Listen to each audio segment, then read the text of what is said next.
நம்ம ஆட்சிக்கு வந்த அடுத்த நிமிஷம் என்ன செய்ய போறேன்னு சொல்றேன். 200 யூனிட் கட்டணமில்லா மின்சாரம்.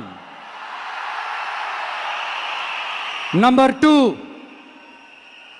என்னோட பாட்டி, அம்மா, அக்கா, தங்கச்சிங்க எல்லாரும் தமிழ்நாட்டில் எல்லா இடத்துக்கும் அனைத்து அரசு பேருந்துகளிலும் கட்டணம் இல்லாமலே போகலாம்.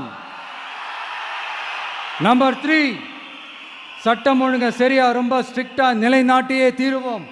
அதோட வெளிப்பாடா பெண்கள் பாதுகாப்புக்கான மிக கடுமையான சிறப்பு சட்டம் கொண்டு வரப்படும்.